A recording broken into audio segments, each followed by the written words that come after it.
Mi nombre es Gabriela Montero, tengo 68 años, y la noche que vi a mi yerno Francisco golpear a mi hija Ariana en mi propia mesa, supe que había sido una tonta ciega durante 3 años completos. Pero no fue solo la bofetada lo que me heló la sangre, fue el aplauso. Su madre, doña Mercedes Delgado, aplaudió como si estuviera viendo una obra de teatro bien ejecutada.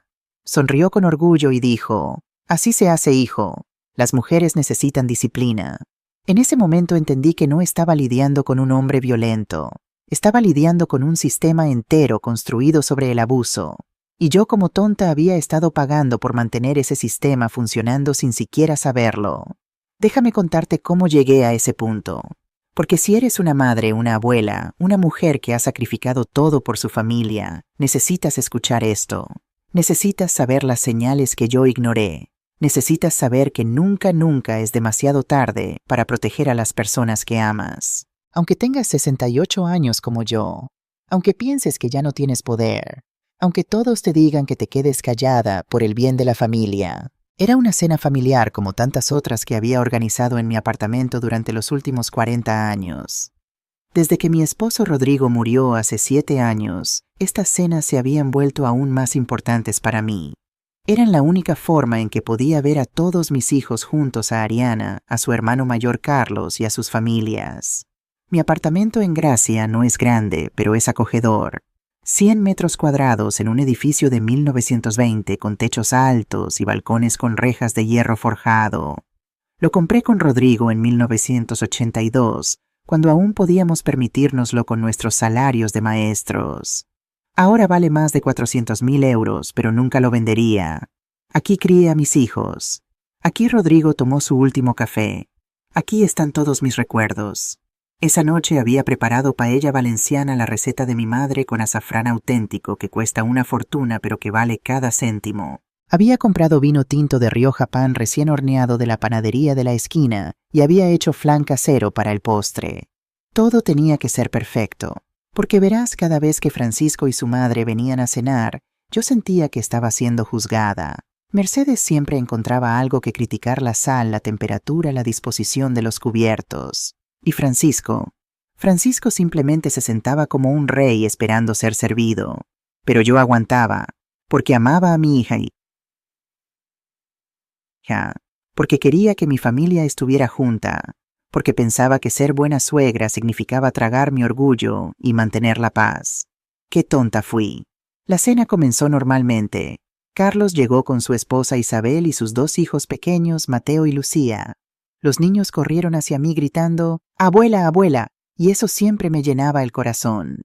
Carlos me ayudó a poner la mesa mientras Isabel entretenía a los niños en el salón. Luego llegó Ariana.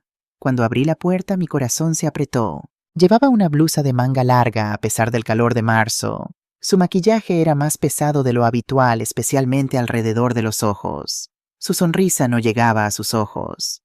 «Hola, mamá», dijo besándome la mejilla. «Hija», respondí tomando su rostro entre mis manos. «¿Estás bien?» Sí, solo cansada del trabajo». Mentira, yo lo sabía. Una madre siempre sabe, pero como tonta no presioné. No quería causar problemas. No quería que Ariana pensara que no confiaba en su matrimonio.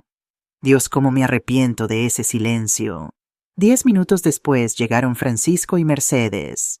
Él entró primero, alto, de hombros anchos, con ese traje gris que probablemente costaba más que mi renta mensual. Su cabello negro perfectamente peinado hacia atrás, sus zapatos italianos brillando. Parecía exitoso, parecía respetable. Parecía un hombre que jamás levantaría la mano contra una mujer.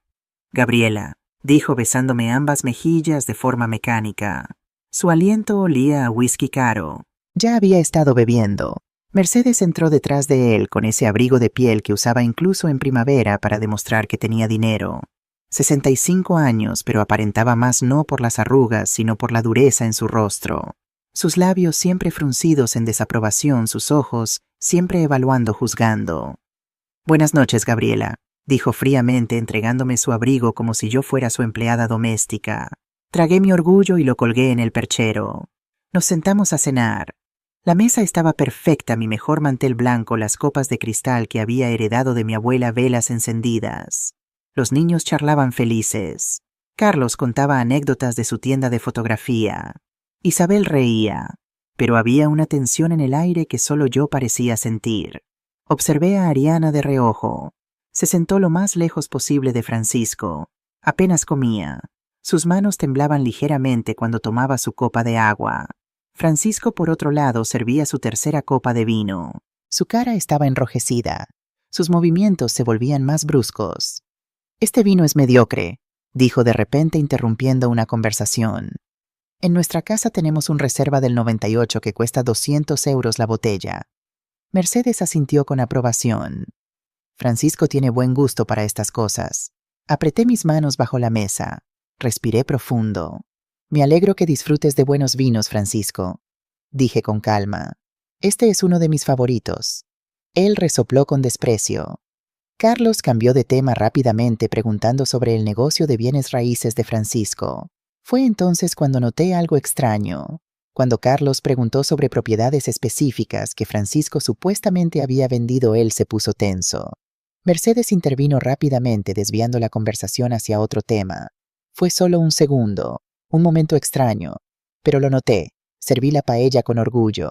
Había quedado perfecta el arroz en su punto, el azafrán dorado y aromático, las gambas frescas del mercado de la Boqueria. «¿Más vino, Francisco?», preguntó Ariana tímidamente alcanzando la botella. Y entonces sucedió. Todo pasó tan rápido que mi cerebro tardó varios segundos en procesarlo. Ariana inclinó la botella. Solo una gota de vino tinto cayó en la manga blanca de la camisa de Francisco. Él se levantó de golpe. Su silla cayó hacia atrás con un estruendo que hizo que los niños dejaran de hablar instantáneamente. «¡Estúpida!», gritó. Y entonces su mano se elevó, la vi moverse en cámara lenta como en una película, y se estrelló contra la mejilla de Ariana con un sonido que resonó en toda la habitación como un disparo. Crack. El sonido todavía me explota dentro de la cabeza. Ariana no gritó. Eso fue lo más terrorífico. Solo giró la cabeza por la fuerza del impacto, se llevó la mano a la mejilla y se quedó completamente inmóvil, como una estatua, como si su alma se hubiera salido de su cuerpo. Yo estaba paralizada. Literalmente no podía moverme. Mi cerebro gritaba, «¡Haz algo!», pero mi cuerpo no respondía. Carlos se levantó de inmediato. «¿Qué mierda te pasa?», gritó avanzando hacia Francisco. Isabel cubrió los ojos de los niños. Y entonces, Dios mío, entonces escuché el sonido que cambiaría todo. Clap, clap, clap. Mercedes estaba aplaudiendo lentamente con una sonrisa en su rostro. «Así se hace, hijo», dijo con aprobación. «Las mujeres necesitan disciplina. Ella tenía que aprender». El mundo se detuvo. Carlos se quedó congelado a medio camino. Isabel tenía la boca abierta en shock. Yo sentí algo quebrarse dentro de mí. Algo fundamental, como si una parte de mi alma se hubiera partido en dos. Miré a mi hija. Lágrimas silenciosas comenzaban a rodar por sus mejillas, pero ni siquiera parpadeaba. Simplemente miraba un punto fijo en la pared con la mano aún cubriendo su mejilla enrojecida. Y en ese momento preciso entendí. Entendí por qué Ariana siempre usaba mangas largas en verano. Entendí por qué cancelaba visitas en el último minuto. Entendí por qué su sonrisa nunca llegaba a sus ojos. Entendí por qué había perdido 15 kilos en el último año. Entendí por qué ya no hablaba sobre sus sueños, sus planes, su futuro. Entendí que esto no era la primera vez. Esto nunca había sido la primera vez. Y yo, como tonta ciega, había elegido no ver. Había elegido creer las mentiras. Había elegido la comodidad de la ignorancia sobre la incomodidad de la verdad. Me levanté lentamente. Mis piernas temblaban, pero de alguna manera me sostuvieron.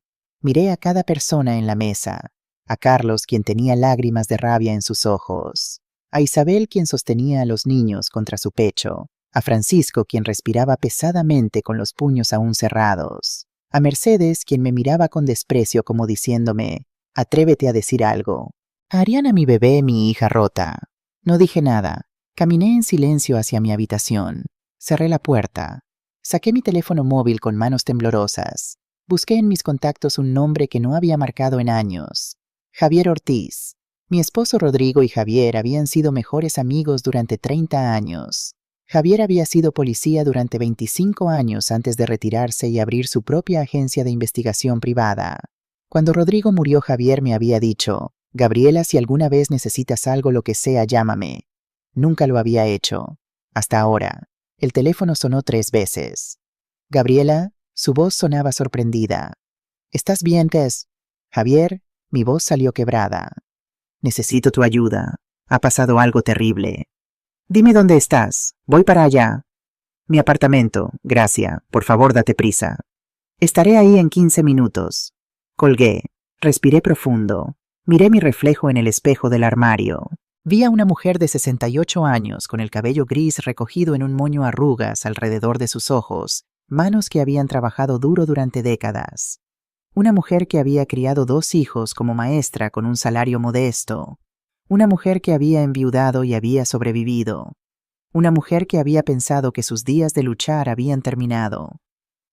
Pero mientras miraba mi reflejo, sentí algo que no había sentido en años. Sentí furia, no rabia ciega, no emoción descontrolada, furia fría, calculada, determinada, porque acababa de entender algo fundamental. Mi hija había estado viviendo en un infierno durante 3 años, y yo había estado financiando ese infierno sin saberlo.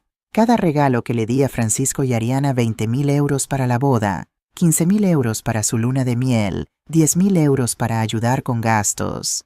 Cuando Ariana perdió su trabajo, ahora entendía que él la había forzado a renunciar. 45.000 euros. Los ahorros de toda mi vida de maestra, dados con amor, usados para comprar el silencio de mi hija. Abrí la puerta de mi habitación y regresé al comedor. Francisco estaba sirviéndose más vino, actuando como si nada hubiera pasado. Mercedes hablaba por teléfono en el balcón. Carlos consolaba a Ariana en voz baja. Isabel había llevado a los niños al salón. Nadie sale de esta casa, dije con una voz que no reconocí como mía. Francisco me miró con burla. ¿Y tú qué vas a hacer, vieja? Llamar a la policía. Ariana no dirá nada. Nunca lo hace. Esas palabras. Nunca lo hace. Confirmación. Él sabía que esto era un patrón. Él sabía que la había roto tanto que ni siquiera podía defenderse. Tienes razón, dije calmadamente. No llamé a la policía. Él sonrió con arrogancia. Llamé a alguien mejor. El timbre sonó exactamente 14 minutos después de mi llamada. Cuando abrí la puerta, Javier Ortiz estaba allí, 62 años, con su cabello gris cortado corto, usando jeans y una chaqueta de cuero. Pero lo que cambió todo fue lo que traía en su mano: una cámara profesional y una grabadora de audio. Perdón por la tardanza, Gabriela, dijo en voz alta, lo suficientemente alta para que todos en el apartamento lo escucharan. ¿Dónde está la escena del crimen que necesitas que documente? Vi la cara de Francisco palidecer. Vi a Mercedes dejar caer su teléfono. Y supe que la guerra acababa de comenzar. Para entender lo que sucedió después de esa noche, necesitas entender quién soy yo. ¿Quién era yo antes de convertirme en la suegra o la anciana que se mete en asuntos de otros? Necesitas entender los 40 años de sacrificios que construyeron la vida que Francisco pensó que podía destruir en 3 años. Porque esa es la trampa en la que caemos las mujeres de mi generación. Pensamos que el sacrificio es amor. Pensamos que si damos suficiente, si trabajamos suficiente, si nos callamos lo suficiente, nuestra familia nos respetará, nos valorará, nos protegerá. Mentira. El silencio no compra respeto, compra más silencio. Nací en un pueblo pequeño cerca de Valencia en 1956. Mi padre era agricultor. Mi madre trabajaba limpiando casas. Éramos pobres, del tipo de pobreza donde compartes zapatos con tus hermanos, donde la carne es un lujo de domingo, donde tu uniforme escolar tiene parches sobre parches. Pero mi madre me enseñó algo importante. Gabriela, la pobreza no es vergüenza. La ignorancia sí lo es. Estudia, aprende, sal de aquí. Así que estudié. Me levanté a las 5 de la mañana para ayudar en los campos antes de la escuela. Estudié bajo velas porque no teníamos electricidad confiable. Gané una beca para la universidad, la única de mi pueblo en hacerlo. Estudié para ser maestra. En 1978, con 22 años, me mudé a Barcelona. Conseguí trabajo en una escuela primaria en Gracia. Ganaba 45.000 pesetas al mes, una miseria incluso entonces. Compartía un apartamento con otras 3 maestras. Comíamos lentejas 4 días a la semana, pero era libre, era independiente, era feliz. En 1980 conocí a Rodrigo Montero en una librería en el Raval. Él también era maestro de historia, alto, delgado, con gafas gruesas y manos manchadas de tiza. Se enamoró de mí porque, según decía, yo era la única mujer que elegía a Cervantes sobre las revistas de moda. Nos casamos en 1981. Boda pequeña, vestido prestado, recepción en casa de sus padres. No teníamos dinero para luna de miel. Pasamos nuestro primer fin de semana casados pintando nuestro minúsculo apartamento 45 metros cuadrados en un quinto piso sin ascensor. Pero éramos felices. Carlos nació en 1983, Ariana en 1990. Durante esos años, Rodrigo y yo trabajamos como animales. Ambos enseñábamos tiempo completo. Yo daba clases particulares por las tardes. Rodrigo traducía libros de inglés a español por las noches. Ahorramos cada peseta, cada euro después de 2002. ¿Por qué? Porque queríamos darles a nuestros hijos lo que nosotros no tuvimos. Libros, educación, oportunidades, seguridad. En 1995 compramos un apartamento más grande, los 100 metros cuadrados, donde todavía vivo. Nos costó 18 millones de pesetas, 108,000 euros. Tuvimos que pedir un préstamo que tardamos 15 años en pagar, pero valió la pena. Carlos tenía su propia habitación. Ariana tenía la suya. Teníamos una cocina donde toda la familia podía cenar junta. Éramos una familia normal. Ni ricos ni pobres. Solo estables. Carlos estudió en la Universidad Pública Administración de Empresas. Le pagamos todo: matrícula, libros, transporte. Trabajó parte del tiempo, pero nosotros nos aseguramos de que pudiera concentrarse en sus estudios. Cuando se graduó en 2005, Rodrigo y yo le prestamos 30,000 euros para abrir su tienda de fotografía. «Préstamo», insistió Carlos. «Os lo devolveré con intereses». Y lo hizo, cada euro, en 3 años. Ese es mi hijo, Carlos, honorable, trabajador, agradecido. Ariana era diferente, más soñadora, más sensible. Estudió contabilidad porque era práctica, pero su verdadera pasión era el arte.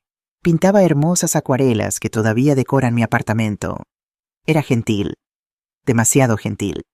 El tipo de persona que pide perdón cuando alguien más la empuja. Debía haberla criado con más dureza. Debía haberle enseñado a pelear. En 2017, Rodrigo murió. Ataque al corazón. Súbito. Tenía solo 63 años. Un día estaba corrigiendo exámenes en la mesa de la cocina. Al siguiente se había ido. El mundo se derrumbó. Pero tenía que ser fuerte. Tenía que seguir adelante. Porque Ariana acababa de graduarse y estaba buscando trabajo. Porque Carlos tenía su negocio. Porque así es como funciona cuando eres madre, tu dolor siempre es el último en la fila. Cuando Rodrigo murió, recibí 80,000 euros del seguro de vida. Más mi pensión de maestra, 1.200 euros al mes. Más el apartamento ahora completamente pagado y valorado en 400,000 euros. No era rica, pero estaba segura. Podía vivir modestamente y dejar algo para mis hijos cuando muriera. Y entonces, en 2019, Ariana conoció a Francisco Delgado. Ariana lo conoció en una conferencia de negocios. Ella trabajaba como contadora para una pequeña firma. Él era supuestamente un exitoso agente de bienes raíces. La primera vez que lo conocí pensé, Dios ha bendecido a mi hija. Francisco era guapo, educado, exitoso. Conducía un Mercedes negro brillante. Usaba trajes caros. Hablaba de inversiones y propiedades premium y oportunidades de mercado. Su madre Mercedes era viuda como yo. Su esposo había sido dueño de una empresa de importación-exportación. Cuando murió le dejó una fortuna, según decía ella. Vivían en un apartamento en el Eixample, una de las zonas más caras de Barcelona. Mercedes usaba joyas de oro. Francisco viajaba a Madrid cada mes para reuniones de negocios. Parecían exitosos, parecían respetables. Y yo como tonta pensé, mi hija encontró a alguien que puede cuidarla, alguien que le dará la vida segura que Rodrigo y yo trabajamos tan duro para construir.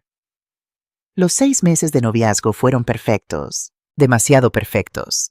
Francisco trataba a Ariana como a una princesa, flores cada semana, cenas en restaurantes caros, escapadas de fin de semana a Sitges, a Girona, a Mallorca. Ariana brillaba, sonreía, reía. «Mamá, creo que es él», me dijo una tarde mientras tomábamos café en mi cocina. «Creo que voy a casarme con él». Abracé a mi hija con lágrimas de felicidad. Si él te hace feliz, hija, entonces tienes mi bendición. Debí haber preguntado más, debí haber investigado, debí haber confiado en esa pequeña voz en mi cabeza que susurraba, algo no está bien aquí. Pero no lo hice, porque quería que mi hija fuera feliz, porque quería creer en el cuento de hadas. Se casaron en mayo de 2021, boda grande en un hotel elegante en Sitges, 200 invitados, orquesta en vivo, menú de 5 platos.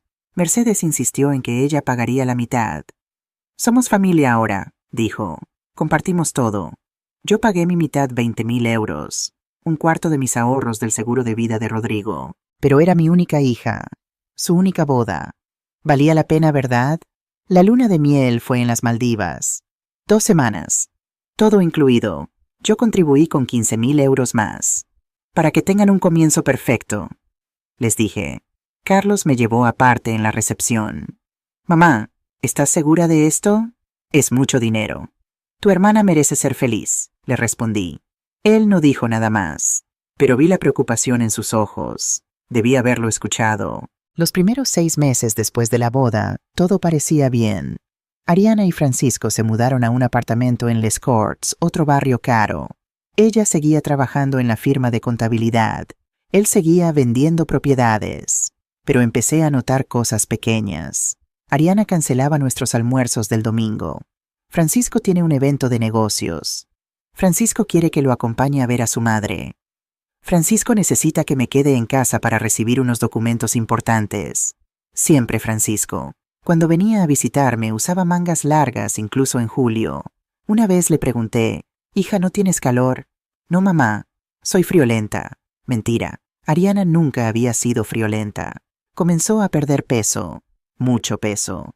En un año bajó de 62 kilos a 47 kilos. Estoy haciendo dieta, explicaba. ¿Por qué eras perfecta? Francisco dice que debería cuidarme más. Dice que las esposas deben mantenerse atractivas.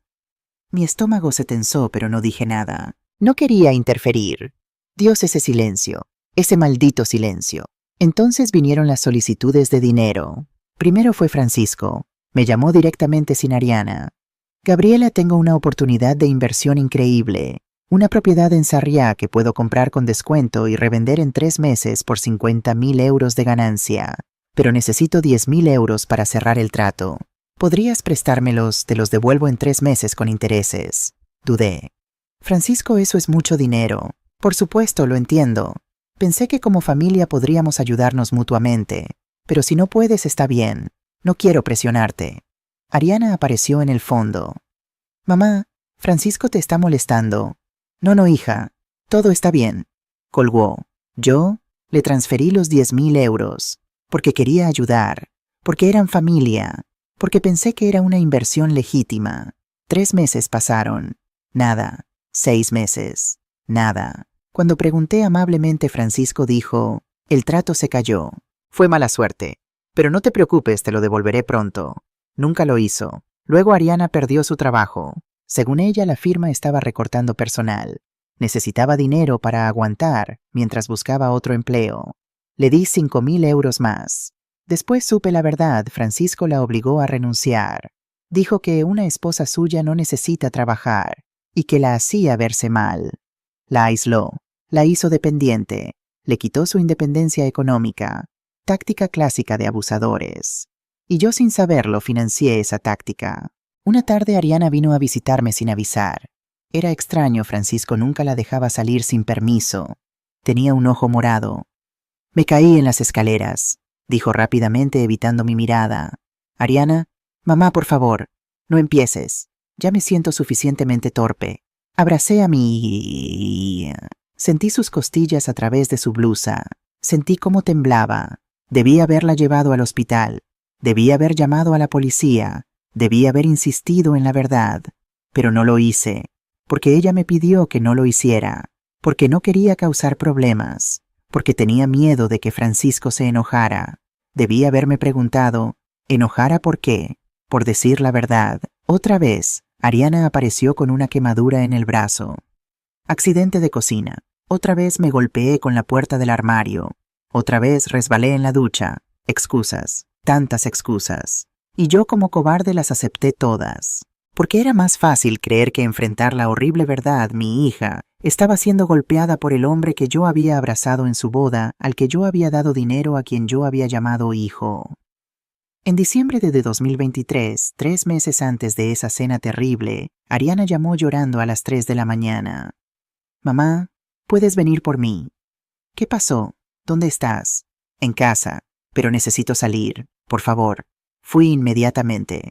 Conduje mi viejo Seat a través de Barcelona vacía con el corazón en la garganta.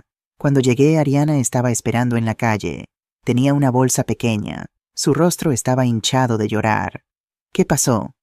Francisco bebió demasiado. Dijo cosas horribles. Yo necesitaba salir. Quédate conmigo esta noche. Solo esta noche, mamá. Mañana estaré bien. Se quedó en su antigua habitación. Lloró hasta quedarse dormida. A la mañana siguiente, Francisco apareció en mi puerta. Flores en mano. Ojos rojos. Gabriela, lo siento mucho. Bebí demasiado anoche.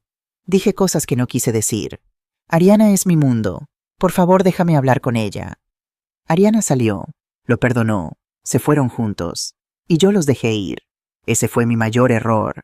Porque ahora sé cuando una mujer maltratada intenta escapar, esa es tu única oportunidad para salvarla. Si la dejas regresar, el ciclo empeora. Y empeoró. En total, entre 2021 y 2024, le di a Ariana y Francisco 20.000 euros boda, 15.000 euros luna de miel, 10.000 euros inversión de Francisco, 5.000 euros ayuda, cuando Ariana perdió su trabajo, total 50.000 euros. Más de la mitad de los ahorros de mi vida. Dinero que Rodrigo y yo habíamos juntado con sueldos de maestros durante 40 años. Dinero que yo había planeado usar para emergencias médicas, para ayudar a mis nietos con sus estudios, para vivir con dignidad en mi vejez. Todo dado con amor. Todo usado para financiar el infierno de mi hija. Porque verás, eso es lo que los abusadores hacen. No solo rompen a sus víctimas. Manipulan a todo el sistema alrededor de la víctima para mantenerla atrapada. Francisco y Mercedes sabían exactamente lo que hacían. Aislaron a Ariana de sus amigos. Destruyeron su confianza, controlaron su dinero y luego usaron MI dinero para mantenerla dependiente. Fui cómplice sin saberlo. Esa es la verdad que más duele. Esa noche de marzo, después de que Javier Ortiz entró con su cámara y su grabadora, Francisco y Mercedes se pusieron pálidos. ¿Qué es esto?, exigió Francisco. ¿Quién es este hombre? Este es Javier Ortiz, dije calmadamente. Investigador privado. Y va a documentar exactamente lo que sucedió aquí esta noche. Mercedes se levantó bruscamente. Esto es ridículo. Vámonos, Francisco. Nadie se va, dijo Javier firmemente, bloqueando la puerta. He sido llamado a documentar evidencia de un crimen. Agresión física. Hay una víctima con marcas visibles. Francisco dio un paso hacia Javier. No tienes autoridad aquí. Tienes razón, respondió Javier. Pero la policía sí. Sacó su teléfono. Entonces llamémoslos. ¿Quieres explicarles tú mismo por qué la mejilla de Ariana está roja? ¿Por qué tu madre aplaudió cuando golpeaste a tu esposa? ¿Por qué todos en esta habitación son testigos? Por primera vez vi miedo real en los ojos de Francisco. Y supe que había tomado la decisión correcta. La guerra había comenzado, pero esta vez yo estaba preparada. Fin de capítulo 2. Palabra total hasta aquí 6.400 palabras. Continuando con 1.600 palabras adicionales para completar las 8.000 palabras de la parte 1. Después de que Javier tomó fotografías de la mejilla de Ariana roja hinchada con la marca clara de los 5 dedos de Francisco, la atmósfera en mi apartamento cambió. Ya no era una cena familiar incómoda, era una escena del crimen. Y todos lo sabían. Francisco intentó recuperar el control. Se enderezó, se ajustó el traje y dijo con voz fría: «Esto es asunto privado de mi matrimonio. Ustedes no tienen derecho a interferir». Javier no le respondió. Simplemente siguió tomando fotos de la mesa, de la botella de vino, de la silla caída de Francisco, de las caras en shock de todos los presentes. Mercedes agarró su abrigo. «Vámonos, hijo. No tenemos que tolerar este circo». Pero entonces Ariana habló. Por primera vez en toda la noche mi hija habló. No. Su voz era apenas un susurro, pero en el silencio del apartamento sonó como un grito. Todos se voltearon hacia ella. «No me voy contigo. repitió más fuerte esta vez. Me quedo aquí. Francisco dio un paso hacia ella. Ariana, no seas ridícula. Nos vamos a casa ahora. No. Él levantó la voz. Dije que nos vamos. Carlos se interpuso entre ellos. No la vas a tocar otra vez. Si das un paso más hacia mi hermana, juro por Dios que... Carlos, dije firmemente. Déjame a mí. Me acerqué a mi hija. Tomé sus manos frías, temblando. La miré a los ojos. Ariana, hija mía, necesito que me digas la verdad. Aquí, ahora, delante de todos. ¿Cuántas veces te ha golpeado? Silencio. Ariana, por favor. Lágrimas comenzaron a rodar por sus mejillas. No lo sé, mamá, susurró. Dejé de contar. Mi corazón se rompió. ¿Cuándo fue la primera vez 6 meses después de la boda? Yo quemé la cena. Él dijo que era incompetente, que desperdiciaba su dinero. Me empujó contra la pared. Francisco intentó interrumpir. Ella está exagerando. ¡Cállate!, grité. Por primera vez en mi vida grité con toda la furia contenida de 3 años. Tú no hablas. Tú has perdido el derecho a hablar en mi casa. Me volví hacia Ariana. Continúa, hija. Lloró después. Siguió Ariana con la voz quebrada. Me pidió perdón. Me compró flores. Dijo que nunca volvería a pasar. Y yo le creí. ¿Y después? Después pasó otra vez. Y otra. Y otra. Cada vez que me defendía empeoraba. Cuando intenté irme él amenazó con quitarme todo. Dijo que como yo no trabajaba no tenía nada. Dijo que su abogado destruiría mi reputación. Dijo que... Se derrumbó en llanto. Yo la abracé.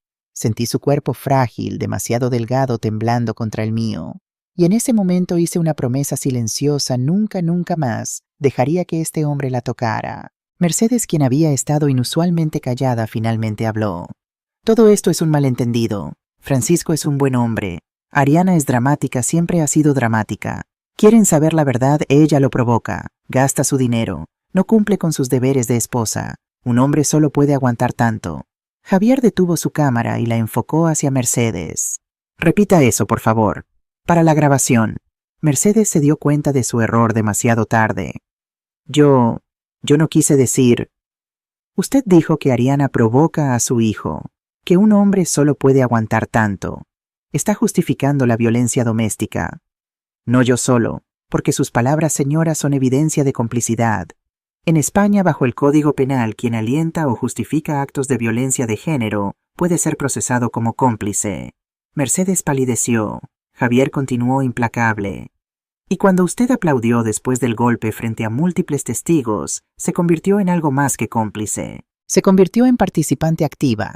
Ahora era Francisco quien lucía nervioso. Esto es ridículo. Mi madre no hizo nada ilegal. Un juez decidirá eso, respondió Javier. Se volvió hacia mí. Gabriela, ¿quieres presentar denuncia? Miré a Ariana. Hija, ¿tú quieres? Ella asintió débilmente. Sí, ya no puedo más. Javier marcó un número en su teléfono. Policía Nacional, necesito reportar un caso de violencia de género. Francisco intentó una última táctica de intimidación económica. Ariana, si haces esto te quedas sin nada. El apartamento está a mi nombre. La cuenta bancaria está a mi nombre. No tienes trabajo. No tienes dinero. ¿Dónde vas a vivir? Antes de que Ariana pudiera responder, yo hablé. Vivirá aquí, conmigo, donde siempre debió estar. Tú, Francisco se rió con desprecio. Eres una maestra jubilada que vive de una pensión. No puedes mantenerla. Puedo y lo haré. ¿Con qué? Con los 10.000 euros que te quedaron después de que gastaste todos tus ahorros en nosotros. Silencio. Carlos lo miró con incredulidad. ¿Qué dijiste? Francisco se dio cuenta de que había hablado de más, pero era demasiado tarde. Mamá, dijo Carlos volviéndose hacia mí. ¿Cuánto dinero le diste? No respondí. Mamá, ¿cuántos 50.000 euros? Susurré. El apartamento explotó. Carlos, 50.000 euros. Isabel, Dios mío. Javier, Gabriela. Francisco sonrió con arrogancia. Sí, 50.000. Y no tienes cómo recuperarlos. Fueron regalos. No tienes documentos, no tienes prueba de préstamo. Ese dinero es mío ahora. Algo dentro de mí se quebró definitivamente. Durante toda mi vida había sido paciente, amable, comprensiva. la persona que resolvía problemas, que mantenía la paz, que se sacrificaba por otros. Pero en ese momento, mirando la sonrisa arrogante de Francisco, escuchando cómo se jactaba de robar mis ahorros de vida, viendo a mi hija rota a su lado, me convertí en alguien diferente. Tienes razón, dije calmadamente. No tengo documentos de préstamo, pero tengo algo mejor. ¿Qué?, preguntó con burla. Tengo 40 años de experiencia como maestra, y una cosa que aprendes en 40 años de enseñar es esto: siempre documenta todo. Saqué mi teléfono, abrí mi aplicación bancaria. Cada transferencia que te hice está registrada, fecha, hora, cantidad, concepto, y los mensajes que intercambiamos todos guardados. Los correos electrónicos donde me pedías dinero archivados. Los mensajes de WhatsApp donde prometías devolverlos respaldados. La sonrisa de Francisco desapareció. Y más interesante aún, continué, los movimientos de tu cuenta bancaria son extraños. Recibes grandes sumas de dinero, pero no de ventas de propiedades, de cuentas offshore, de empresas que no existen en el registro mercantil. Ahora estaba completamente pálido. Verás, Francisco, después de que me pediste los primeros 10,000 euros, algo no me pareció correcto. Así que le pedí a Javier, quien tiene muchos contactos útiles de sus años en la policía, que investigara discretamente, solo para asegurarme de que mi dinero estaba seguro. Javier sonrió. Y lo que encontré fue fascinante. Sacó una carpeta de su bolso. Francisco Delgado, supuesto agente de bienes raíces. Pero cuando verificamos con el Colegio de Agentes Inmobiliarios, resulta que tu licencia expiró hace 2 años. No has vendido una sola propiedad legalmente desde 2021. Dejó caer unos documentos sobre la mesa. Entonces, ¿de dónde viene tu dinero de tu madre? ¿Y de dónde viene el dinero de tu madre? Ah, esa es la pregunta interesante. Mercedes se levantó de golpe. Esto es acoso, invasión de privacidad. Es investigación legal, respondió Javier. Y cuando una mujer mayor me contrata porque sospecha fraude financiero, tengo todo el derecho de investigar. Especialmente cuando encuentro... Hizo una pausa dramática. Indicios de lavado de dinero. El apartamento se quedó en silencio absoluto. Lavado de dinero, repetí, aunque Javier ya me había advertido sobre esto hace una semana. Sí, empresas fantasma, transacciones desde paraísos fiscales, cantidades que no coinciden con ninguna actividad económica legítima, todo apuntando a una red más grande. Miró directamente a Mercedes. Su esposo señora murió hace 5 años, pero su empresa de importación todavía recibe pagos. Pagos de Panamá, de las Islas Caimán, de Luxemburgo. Extraño, ¿no? Mercedes no respondió. Su rostro era una máscara de furia contenida. El timbre sonó. Javier abrió la puerta. 2 policías nacionales entraron. Y así, en mi apartamento de 100 metros cuadrados en Gracia, con mi paella fría sobre la mesa y mis nietos llorando en el salón, comenzó el desmantelamiento del infierno que había consumido 3 años de la vida de mi hija. Mientras los policías tomaban declaraciones, mientras Francisco gritaba sobre sus derechos, mientras Mercedes amenazaba con abogados y demandas, mientras Ariana temblaba en mis brazos, yo miraba por la ventana hacia las calles de Barcelona y pensaba: 40 años de sacrificios, 50,000 euros perdidos, 3 años de silencio, una hija rota. Pero también pensaba: una llamada telefónica, un testigo valiente, una madre que finalmente abrió los ojos, una guerra que apenas comienza. Y supe con una certeza que me llenaba los huesos que no importaba cuánto tiempo tomara, cuánto dinero costara o cuán doloroso fuera el proceso, Francisco y Mercedes Delgado pagarían por cada golpe, cada lágrima, cada momento de terror que le habían dado a mi hija. Porque yo era Gabriela Montero, maestra jubilada, viuda, madre, y nadie lastima a mis hijos y sale impune. La justicia apenas comenzaba, y yo tenía toda mi vida para verla cumplirse. La policía se fue a las 2 de la mañana. Se llevaron a Francisco para interrogatorio. No arrestado todavía, no, pero retenido para declaración, como dijeron. Mercedes se fue sola gritando amenazas legales todo el camino hasta el ascensor. Carlos, Isabel y los niños también se fueron. Los pequeños estaban traumatizados. Mateo, de solo 6 años, me preguntó: «Abuela, ¿por qué ese señor le pegó a tía Ariana?» No tuve respuesta. Cuando por fin estuvimos solas, Ariana, Javier y yo, el apartamento se sintió extrañamente silencioso. como si hubiera pasado un huracán y ahora estuviéramos mirando los escombros. Ariana estaba sentada en el sofá envuelta en una manta con una bolsa de hielo sobre su mejilla. Todavía no había dicho mucho. Estaba en shock, creo. Cuando pasas 3 años aprendiendo a no hablar, no recuperas tu voz en una noche. Javier preparó café en mi cocina. Él conocía mi apartamento, había venido muchas veces cuando Rodrigo estaba vivo para cenar, para jugar ajedrez, para hablar de política y fútbol. Pero esta noche era diferente. Esta noche no era el amigo de la familia, era el investigador. Gabriela, dijo trayendo 3 tazas humeantes. Necesitamos hablar sobre lo que viene ahora. Me senté a su lado en la mesa de la cocina. Ariana se quedó en el sofá escuchando en silencio. Los policías tomaron mi declaración y las fotos, continuó Javier. Van a interrogar a Francisco esta noche, pero siendo honesto, probablemente lo suelten mañana. ¿Qué? Exploté. Pero todos lo vimos. Hay testigos, hay evidencia. Lo sé, pero así funciona el sistema. Una bofetada, por terrible que sea, generalmente no resulta en prisión preventiva, especialmente para alguien como Francisco sin antecedentes penales, con recursos con abogados. Sentí la furia subir por mi garganta. Entonces, ¿para qué sirvió todo esto? Sirvió para crear un registro oficial. Ahora está en el sistema. Si vuelve a pasar, hay historial. Pero más importante, se inclinó hacia adelante. Esto lo asustó. Y cuando la gente se asusta, comete errores, deja evidencia, contacta a las personas equivocadas, mueve dinero de formas rastreables. Y el lavado de dinero que mencionaste es real, pero necesito más tiempo para construir el caso. Lo que mostré esta noche era solo la punta del iceberg. Necesito acceso a cuentas bancarias, documentos corporativos, transacciones internacionales. ¿Cuánto tiempo? 2 semanas, quizás 3. Miré hacia Ariana. Y mientras tanto mi hija está en peligro. Por eso ella se queda aquí, contigo, y mañana mismo solicito una orden de alejamiento en su nombre.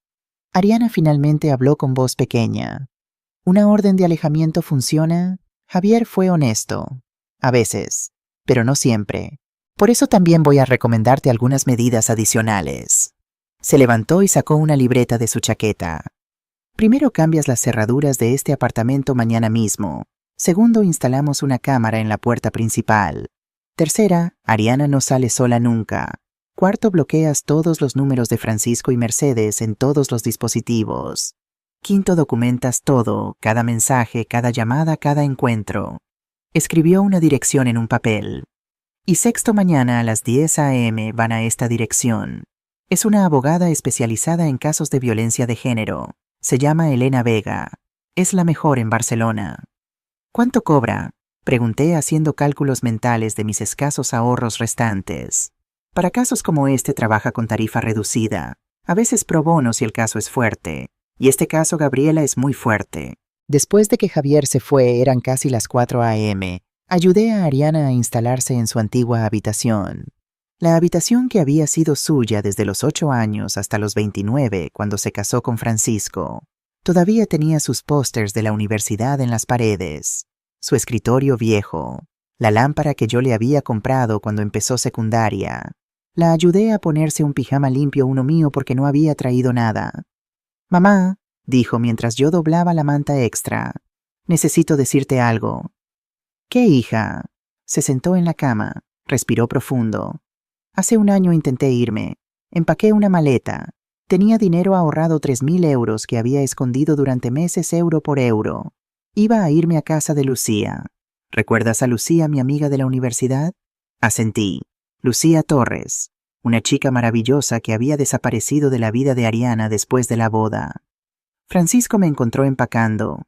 Me preguntó qué hacía. Le dije la verdad, que me iba, que ya no podía más. Sus manos temblaban. Él me encerró en el dormitorio durante 3 días, sin teléfono, sin comida, solo agua. Dios mío. Su madre venía a visitarlo. Yo podía escucharla desde el dormitorio. Le pregunté, ¿no vas a dejar salir a tu esposa? Y él respondió, está aprendiendo una lección. Lágrimas rodaban por mi rostro. Cuando finalmente me dejó salir, me obligó a darle los 3.000 euros.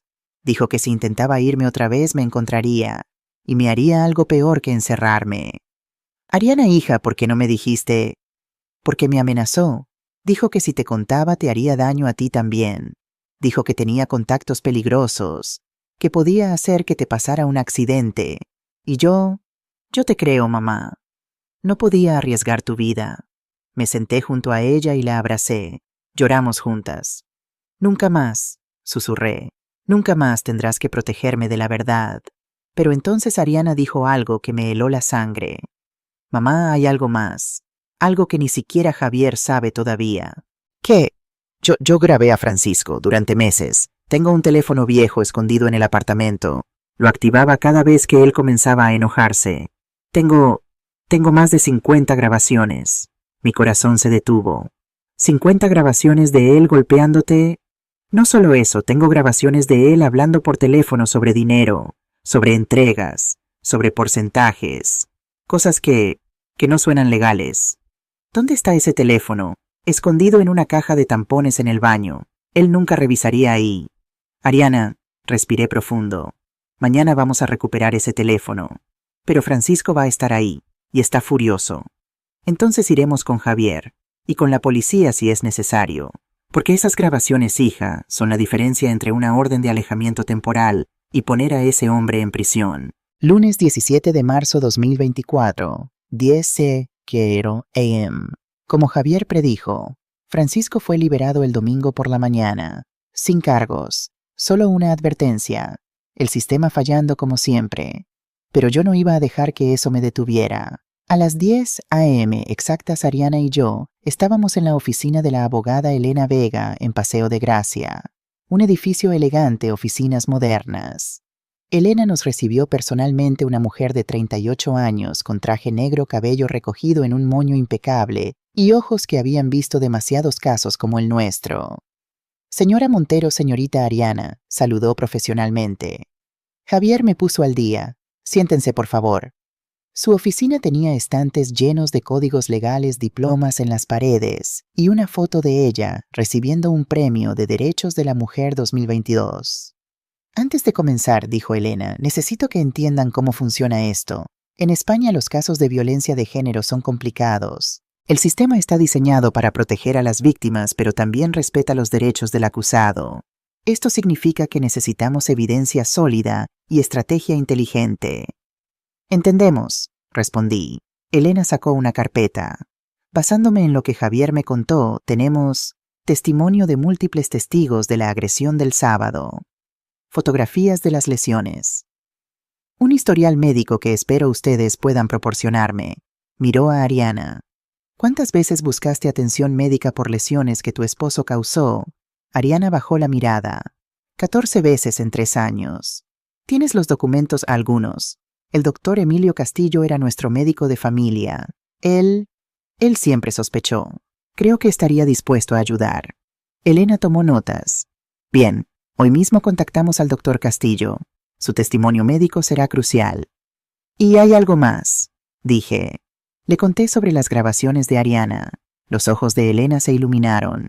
Grabaciones de audio de las agresiones y de conversaciones sobre actividades ilegales, agregó Ariana. Esto cambia todo. Con eso podemos construir no solo un caso de violencia doméstica, sino potencialmente cargos criminales mayores. Hizo una pausa. Pero necesitamos recuperar ese teléfono, hoy, porque si Francisco descubre que existe, lo destruirá. ¿Cómo lo hacemos?, pregunté. Él está en el apartamento. Elena pensó un momento. Legalmente Ariana todavía tiene derecho de acceso al apartamento conyugal. Podemos ir con una escolta policial. Ariana entra, recupera sus pertenencias personales, incluyendo ese teléfono, y salimos. ¿Y si él se niega? No puede, no legalmente, y con policía presente no se atreverá a hacer nada. 2 horas después estábamos frente al edificio del Scores, donde Ariana y Francisco habían vivido los últimos 3 años. Un edificio moderno de lujo, portero, cámaras de seguridad. El tipo de lugar donde los vecinos fingen no ver nada. Con nosotros venían Elena Vega con su maletín y su autoridad legal, Javier Ortiz con su cámara y su grabadora, 2 policías nacionales, una mujer joven llamada Agente Ruiz y un hombre mayor, Agente Morales. ¿Estás lista?, me preguntó Elena a Ariana. Mi hija respiró profundo. Sí, subimos en el ascensor hasta el 4º piso. Mi corazón latía tan fuerte que pensé que todos podían escucharlo. Elena tocó el timbre. Silencio. Tocó otra vez. La puerta se abrió bruscamente. Francisco estaba ahí, ojos rojos, sin afeitar, oliendo a alcohol incluso a mediodía. Llevaba solo pantalones de chándal y una camiseta. Se veía terrible. Bien, ¿qué coño quieren?, gruñó. Elena habló con voz firme y profesional. Soy la abogada Elena Vega representando a la señora Ariana Montero. Estamos aquí para recoger sus pertenencias personales. Estos oficiales están aquí para asegurar que el proceso sea pacífico. Ella no entra aquí. El agente Morales intervino. Señor Delgado, legalmente su esposa tiene derecho a recuperar sus efectos personales. Puede cooperar o podemos obtener una orden judicial. Su elección. Francisco nos miró con odio puro, pero se hizo a un lado. 30 minutos, y si tocan algo que no sea suyo, los acuso de robo. Entramos. El apartamento era exactamente como Ariana lo había descrito, elegante, minimalista, frío. Todo en blanco y gris, sin fotografías familiares, sin personalidad, como un hotel caro. Voy al dormitorio, dijo Ariana en voz baja. Yo voy contigo, dije. Francisco intentó seguirnos, pero el agente Morales lo detuvo. Usted se queda aquí conmigo. El dormitorio era grande, cama king size, closets empotrados, baño en suite. Ariana fue directo al baño. Abrió el gabinete bajo el lavabo. Movió productos de limpieza. Sacó una caja de tampones de una marca específica. Y ahí, envuelto en papel de aluminio, estaba el teléfono. Un Samsung viejo con la batería casi muerta. Lo tengo, susurró. Guárdalo, dije. Lo metí en mi bolso. Luego ayudé a Ariana a empacar ropa, documentos, algunos objetos personales. Trabajamos rápido pero metódicamente. En el closet encontré algo que me hizo parar en seco. Una caja de zapatos en el estante superior. ¿Qué hay ahí?, pregunté. No sé, nunca había visto esa caja. La bajé, la abrí. Dentro había un pasaporte, pero no de Francisco, de otro hombre, un tal Miguel Ángel Soto. Varios fajos de billetes de 500 euros, al menos 20.000 euros en efectivo. Una libreta con nombres, números, direcciones. Fotografías de hombres que no reconocí. Ariana, dije en voz baja, creo que encontramos algo importante. Saqué mi teléfono. Fotografié todo, cada página de la libreta, cada foto, el pasaporte. Luego lo puse todo de vuelta exactamente como estaba. No podemos llevarlo, susurré. Él notaría que falta, pero ahora tenemos prueba de que existe. Cuando salimos del dormitorio con 2 maletas de ropa y pertenencias de Ariana, encontramos que Francisco no estaba solo. Una mujer mayor había llegado, obviamente Mercedes, su madre, y con ella estaba un hombre de unos 40 años, delgado, nervioso, con el cabello negro peinado hacia atrás. Miguel Soto, el hombre del pasaporte en la caja. Francisco, no digas nada más sin tu abogado, estaba diciendo Miguel cuando entramos. ¿Y usted es?, preguntó Elena. Miguel Soto, socio comercial del señor Delgado. Javier y yo intercambiamos miradas. Él también había notado el nombre.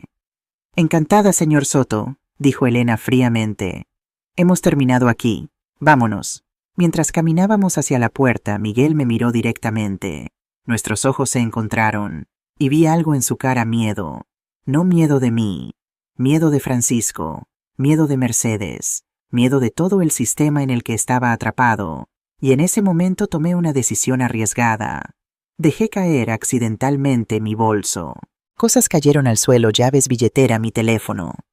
«Ay, perdón», murmuré agachándome para recogerlo todo. Miguel instintivamente se agachó para ayudarme, y mientras recogíamos mis cosas susurré tan bajo que solo él podía escuchar: «Si quieres salir de esto, llama a este número». Deslicé una tarjeta de Javier en su mano. Él la guardó rápidamente en su bolsillo. Asintió casi imperceptiblemente. Nos levantamos. Yo recuperé mi bolso. «Gracias», dije en voz normal. Salimos del apartamento. Francisco gritó detrás de nosotros: «Esto no termina aquí, Ariana. Sigues siendo mi esposa, volverás». La puerta se cerró. En el ascensor Ariana temblaba. Elena la abrazó. «Ya pasó. No tienes que volver allí nunca más». «Hiciste algo increíble», le dije. «Recuperaste tu poder. Recuperaste tu voz». Ella asintió pero no habló. Afuera en la calle Javier me llevó aparte. «Vi lo que hiciste con Miguel Soto. Tenía que intentarlo. ¿Viste su cara? Está asustado. Quiere salir». «Esperemos que llame. porque necesitamos información desde adentro. El teléfono de Javier sonó a las 3 de la madrugada. Yo lo sé porque él me llamó inmediatamente después. Gabriela despierta. Miguel Soto acaba de llamarme. Me senté en la cama frotándome los ojos. ¿Qué dijo? Quiere encontrarse. Hoy. Dice que tiene información sobre Francisco y Mercedes. Pero está aterrorizado. Quiere protección. ¿Protección de qué? De ellos. Dice que si descubren que está hablando hombres peligrosos, vendrán tras él. Dios mío, ¿es tan serio? Parece que sí. Voy a contactar a Elena. Ella puede organizar protección a través de la fiscalía. ¿Puedes venir tú también, Miguel? Específicamente preguntó si la señora mayor estaría ahí. Creo que confía en ti. Estaré lista. Nos encontramos en una cafetería pequeña en Sarriá, lejos de Gracia, lejos de Les Corts, lejos de cualquier lugar donde Francisco o Mercedes pudieran encontrarnos. Javier llegó primero, luego Elena, luego yo. Miguel Soto apareció 15 minutos tarde mirando nerviosamente sobre su hombro cada pocos segundos. Llevaba gafas oscuras y una gorra. Gracias por venir, dijo sentándose rápidamente. Elena fue directa al grano. Señor Soto, mi nombre es Elena Vega. Soy abogada. Antes de que diga algo, necesito que entienda cualquier cosa que me diga puede y será usada como evidencia. Si está implicado en actividades criminales, no puedo representarlo, pero puedo ayudarlo a negociar inmunidad con la fiscalía a cambio de cooperación. Miguel tragó saliva. Entiendo. ¿Por qué quiere hablar? Porque llevo 3 años viviendo con miedo. Miedo de que me maten. Miedo de ir a prisión. Miedo de mi propia sombra. Y lo que vi el sábado cuando Francisco golpeó a Ariana me dio asco. No puedo seguir siendo parte de esto. ¿Parte de qué exactamente? Miguel respiró profundo. Y entonces durante los siguientes 45 minutos nos contó todo. Francisco Delgado no es agente inmobiliario, comenzó Miguel. Bueno, alguna vez lo fue, hace años. Pero ahora es básicamente un lavador de dinero. ¿Para quién? Preguntó Javier. Para su madre, Mercedes Delgado. Ella es la jefa. Elena tomaba notas furiosamente.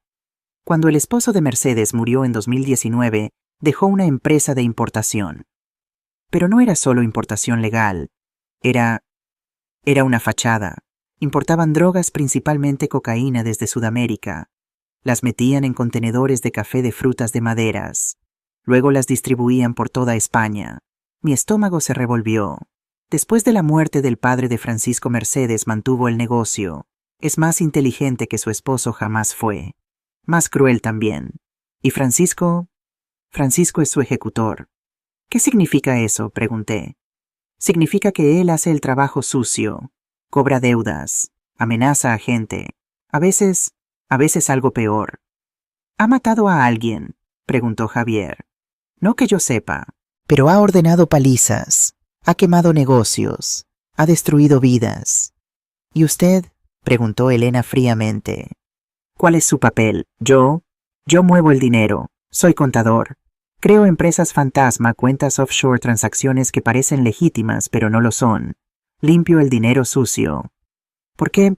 Porque hace 3 años mi hermana pequeña tuvo un accidente de coche. Quedó paralizada.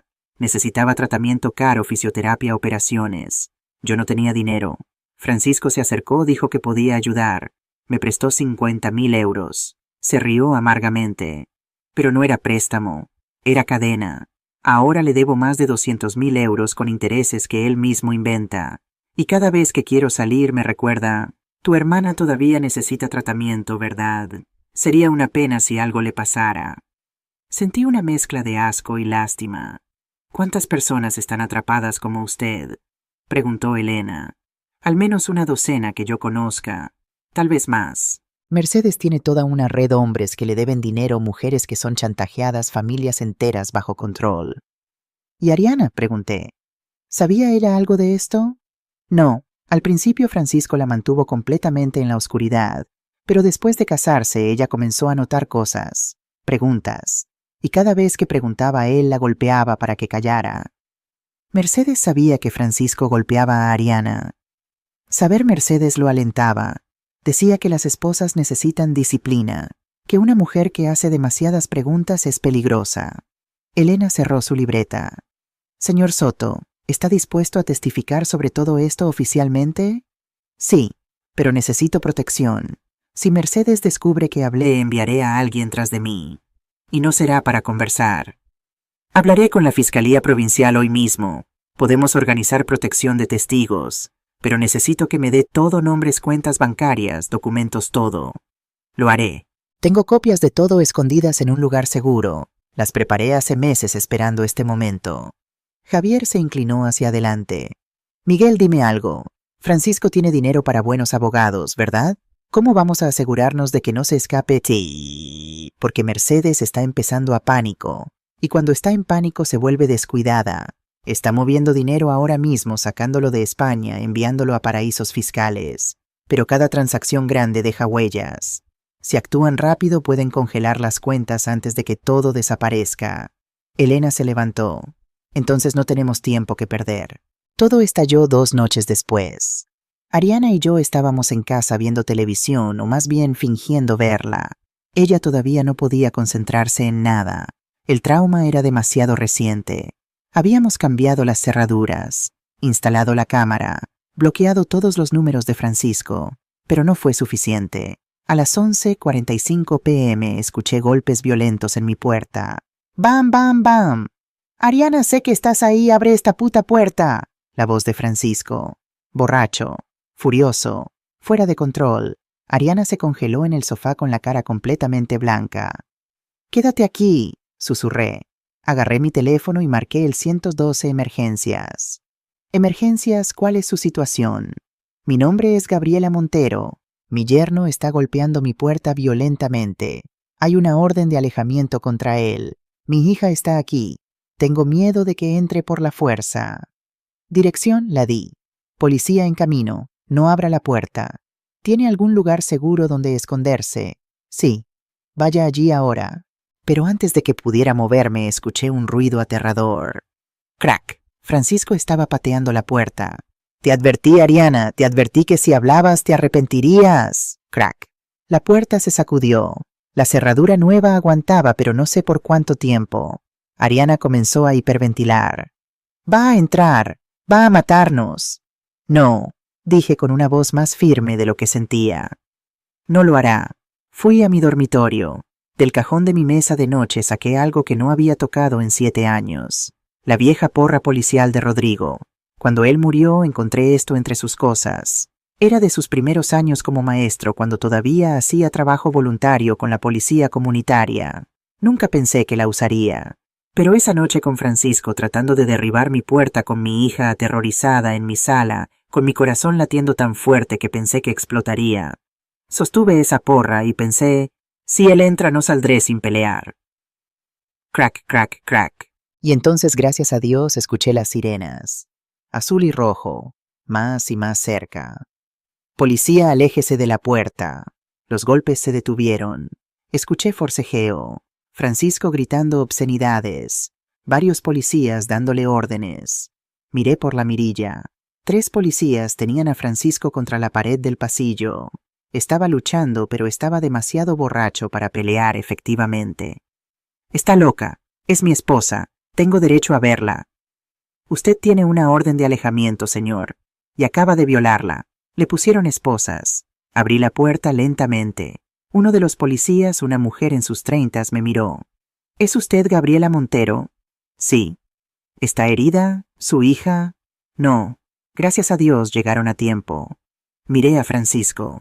Nuestros ojos se encontraron, y por primera vez vi algo en él que no había visto antes, miedo real, porque ahora no podía esconderse detrás de su dinero, su estatus, las conexiones de su madre. Había cruzado una línea. Había violado una orden de alejamiento. Había tratado de entrar por la fuerza a una residencia privada. Y esta vez había testigos, cámaras, evidencia. «Esto no termina aquí, vieja», gruñó mientras lo llevaban al ascensor. «Tienes razón», respondí calmadamente. «No termina aquí, termina en una celda». La puerta del ascensor se cerró, y entonces, solo entonces, mis piernas cedieron. Me apoyé contra el marco de la puerta temblando. Ariana salió corriendo y me abrazó. Lloramos juntas en el pasillo mientras los vecinos miraban desde sus puertas. No lágrimas de tristeza, lágrimas de alivio, porque esa noche por primera vez cuando el monstruo vino por mi hija, Él no la encontró sola. Me encontró a mí. Y yo no me moví. Twist 4. Jueves 20 de marzo. Francisco fue arrestado formalmente el jueves por la mañana. Esta vez no lo soltaron.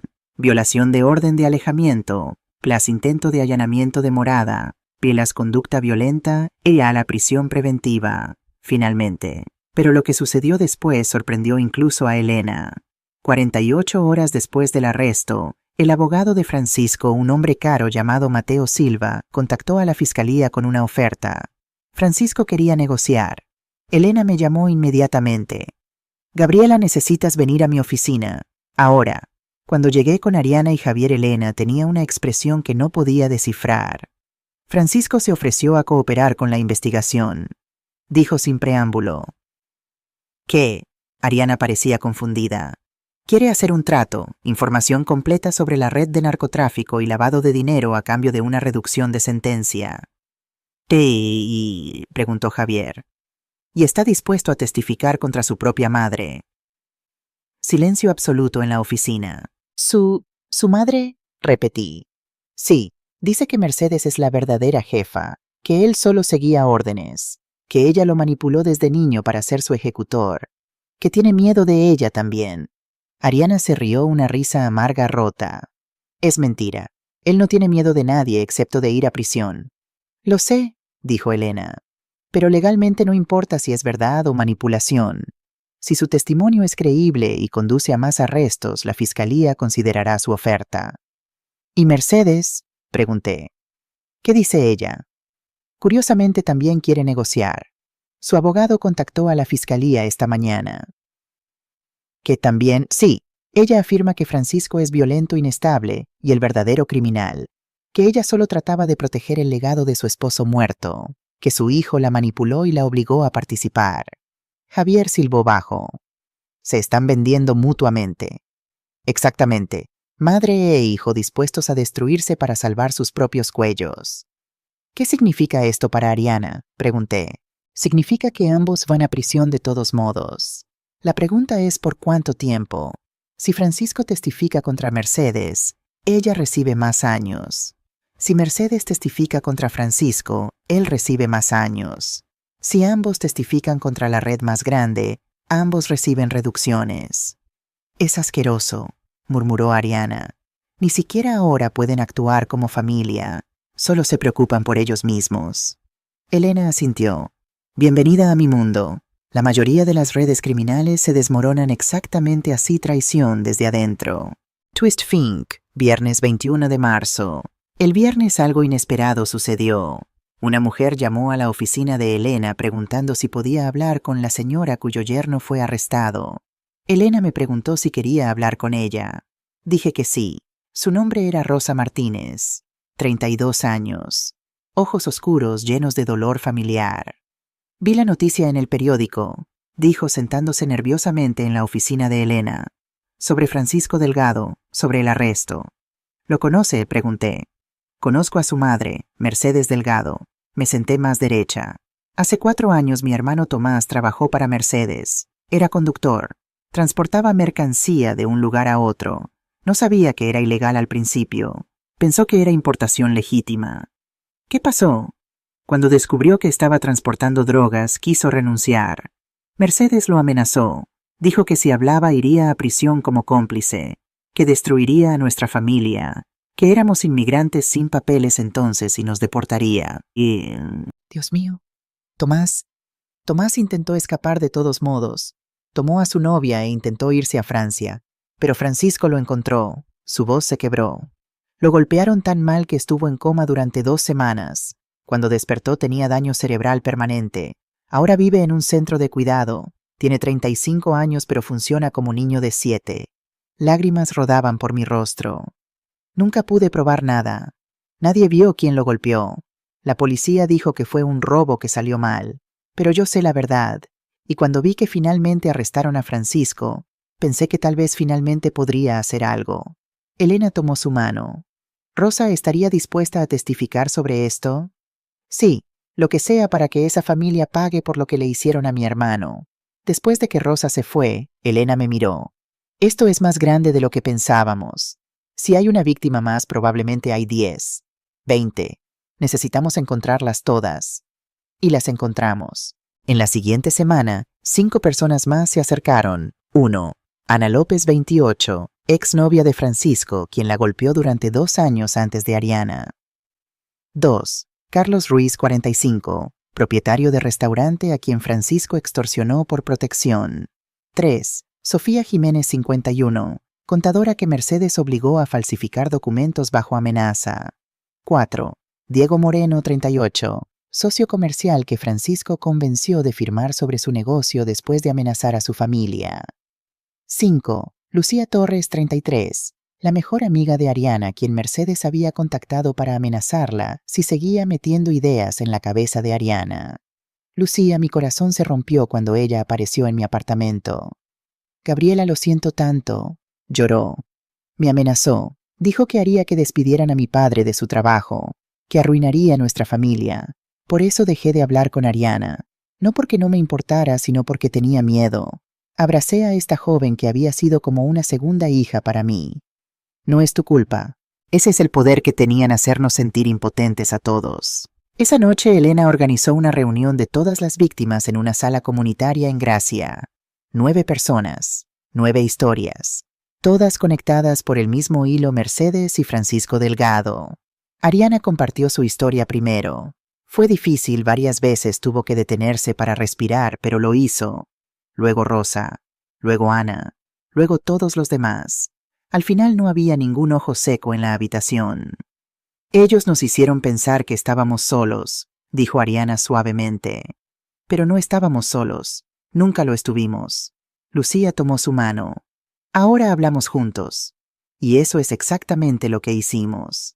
El lunes siguiente Elena presentó a la fiscalía testimonios de 9 víctimas, 50 grabaciones de audio de Francisco abusando de Ariana, documentos financieros de Miguel Soto, evidencia fotográfica de la caja de zapatos, registros médicos del doctor Castillo, testimonios de testigos de la bofetada original. Era una montaña de evidencia, imposible de ignorar, imposible de desechar. La fiscal provincial, una mujer de 50 años llamada Patricia Navarro, revisó todo durante 3 días y entonces llamó una conferencia de prensa. Hoy anuncio que Mercedes Delgado y Francisco Delgado serán formalmente acusados de tráfico de drogas, lavado de dinero, extorsión, agresión agravada, violencia de género, amenazas, asociación ilícita. Si son declarados culpables de todos los cargos, enfrentan entre 15 y 28 años de prisión. Esa noche en mi apartamento, Ariana y yo vimos la conferencia de prensa por televisión. Cuando terminó, ella se volvió hacia mí. «Mamá, ¿de verdad terminó?» «El juicio aún no», respondí. «Pero lo peor sí, ya no pueden tocarte». «Gracias», susurró, «por no darte por vencida conmigo. Hija, nunca me rendiría contigo. Eres mi vida». Nos abrazamos mientras el sol se ponía sobre Barcelona. La justicia todavía no estaba completa, pero estábamos más cerca que nunca. Y esta vez no estábamos solas. Éramos un ejército de voces rotas que finalmente habían aprendido a gritar. 2 meses después, mayo 15, 2024, el juicio estaba programado para comenzar en una semana. 2 meses habían pasado desde aquella noche terrible cuando Francisco golpeó a Ariana en mi mesa. 2 meses que se sintieron como 2 años. En ese tiempo muchas cosas habían cambiado. Ariana vivía conmigo permanentemente ahora. Había transformado su antigua habitación en un espacio realmente suyo. Pintó las paredes de azul suave, colgó sus acuarelas, compró plantas. Estaba construyendo una nueva vida ladrillo por ladrillo. Encontró trabajo como contadora para una pequeña ONG que ayudaba a víctimas de violencia doméstica. Irónico, ¿verdad? Pero ella dijo que le daba propósito. «Puedo ayudar a otras mujeres a no cometer mis errores», me explicó. La terapia la estaba ayudando. 3 veces por semana con una psicóloga especializada en trauma. Todavía tenía pesadillas. Todavía se sobresaltaba con ruidos fuertes. Pero sonreía más. Reía más. Estaba volviendo a ser la Ariana que yo conocía. Lucía había regresado a su vida completamente. Venía a visitarnos cada fin de semana. Organizaron un grupo de apoyo llamado Voces Rotas, 8 mujeres que se reunían los martes para compartir historias, fortaleza, esperanza. Yo estaba orgullosa de mi hija, tan orgullosa, pero también estaba exhausta. A mis 68 años nunca imaginé que estaría luchando una guerra legal contra criminales organizados. Había días en que me despertaba con los huesos doloridos, el corazón cansado, preguntándome si tenía suficiente fuerza para continuar. Pero luego miraba a Ariana viva, libre, sanando, y encontraba fuerza que no sabía que poseía. Una tarde, una semana antes del juicio, recibí una visita inesperada. Mateo Silva, el abogado de Francisco, tocó mi puerta. «Señora Montero», dijo cuando abrí. «¿Puedo hablar con usted un momento?» Dudé. «¿De qué?» «Por favor, solo 5 minutos». Dejé la puerta entreabierta con la cadena puesta. «Hable desde ahí». Él suspiró. «He sido abogado defensor durante 20 años. He defendido a hombres malos, hombres que robaron, que mintieron, que hicieron daño. Pero siempre pensé que merecían una defensa justa, que era mi trabajo. Pero esto es diferente. He visto la evidencia, las grabaciones, los testimonios. He visto lo que Francisco le hizo a su hija, lo que Mercedes les hizo a tantas personas». «¿Por qué me está contando esto?» «Porque renuncié. Esta mañana. Ya no represento a Francisco Delgado. Me sorprendí. Porque encontré algo que incluso yo no puedo defender». Sacó un sobre de su maletín. «Francisco me dio esto hace 3 semanas. Me dijo que lo guardara por si acaso. Son mensajes entre él y un sicario. Mensajes sobre un trabajo que quería que hicieran». Mi sangre se heló. «¿Qué tipo de trabajo?» El mensaje dice textualmente: «Si Ariana testifica, encárgate de ella. Que parezca accidente». El mundo se detuvo. Él planeaba matar a mi hija. No llegó a pasar. El sicario nunca respondió, probablemente era una estafa. Pero la intención estaba ahí, en texto, documentado. ¿Por qué me lo da? Porque pensé que era solo un abusador, un ladrón. Pero esto es intento de asesinato. Y no voy a defender eso. Tomé el sobre con manos temblorosas. «Déselo a la fiscalía», dijo Mateo. «Úselo en el juicio, y sepa que lamento no haber visto antes quién era realmente». Se dio vuelta para irse. «Señor Silva», lo llamé. Se detuvo. «Gracias por hacer lo correcto». Asintió y se fue. Esa noche Elena Vega vino a mi apartamento personalmente para recoger el sobre. Cuando leyó los mensajes, su rostro se endureció. «Con esto, Gabriela Francisco no solo va a prisión por violencia doméstica, va por intento de homicidio. Estamos hablando de 20 años adicionales». «Bien», dije con una voz que no reconocí como mía. «Que se pudra ahí». El Palacio de Justicia de Barcelona era un edificio imponente, todo mármol blanco y columnas altas. Me hizo sentir pequeña cuando entramos esa mañana. Ariana llevaba un traje azul marino sencillo, sin maquillaje excesivo. Quería que el juez viera su rostro real, sus cicatrices reales, algunas físicas, la mayoría invisibles. Yo llevaba mi mejor vestido negro respetable, el mismo que había usado en el funeral de Rodrigo. Parecía apropiado. Estábamos enterrando algo hoy, también el miedo. Elena nos guió a través de la seguridad por pasillos largos llenos de gente nerviosa esperando sus propios juicios. «¿Lista, Mool?», me preguntó antes de entrar a la sala. «No», respondí honestamente. «Pero lo haré de todos modos». La sala del tribunal era más pequeña de lo que esperaba. Madera oscura, bancos duros, una bandera española colgando detrás del estrado del juez. Y allí, en el banquillo de los acusados, estaban Francisco y Mercedes. No los había visto desde aquella noche. 63 días. Francisco había perdido peso. Su traje caro colgaba flojo en su cuerpo. Tenía barba descuidada, ojeras profundas. Se veía roto. Mercedes, sin embargo, todavía intentaba mantener su dignidad. Cabello perfectamente peinado, maquillaje impecable. Pero sus ojos mostraban pánico apenas contenido. Nos vieron entrar. Francisco miró hacia otro lado inmediatamente. Mercedes nos miró con puro odio. Yo le sostuve la mirada. No parpadeé. «Tú empezaste esta guerra», pensé. «Yo la terminaré». El juez entró, un hombre de unos 55 años con cabello gris y una expresión que había visto demasiadas cosas horribles en su carrera. «Tribunal en sesión», anunció el secretario. Caso número 2024 BG 1847. El Estado contra Francisco Delgado Ruiz y Mercedes Delgado de Ruiz. El juez Ramírez miró a los acusados. Señor Delgado, señora Delgado, se les acusa de múltiples delitos graves. Violencia de género con resultado de lesiones. Artículo 148, Código Penal. Quebrantamiento de orden de alejamiento. Artículo 468. Tráfico de estupefacientes. Artículo 368. Blanqueo de capitales. Artículo 301. Amenazas graves. Artículo 169. Extorsión. Artículo 243. Pertenencia a organización criminal. Artículo 570. Conspiración para cometer asesinato. Artículo 139 en relación con 16. ¿Entienden los cargos? Sí, señoría, dijeron ambos con voces débiles. ¿Cómo se declaran? El nuevo abogado de Francisco, un hombre joven y nervioso que claramente había aceptado un caso perdido, se levantó. Mi cliente se declara parcialmente culpable, señoría. Culpable de violencia doméstica, no culpable de los otros cargos. Registrado, señora Delgado. Su abogada, una mujer mayor y dura, respondió, mi clienta se declara no culpable de todos los cargos. Muy bien, fiscal Navarro puede comenzar. Patricia Navarro se levantó. A sus 50 años había procesado cientos de casos de violencia de género, pero me había dicho que este era especial. Gracias, señoría. Este no es un caso simple de violencia doméstica. Esto es un caso sobre poder sistemático control terror. Los acusados construyeron un imperio criminal sobre el sufrimiento de personas vulnerables. Caminó frente al jurado 6 ciudadanos que decidirían el destino de Francisco y Mercedes.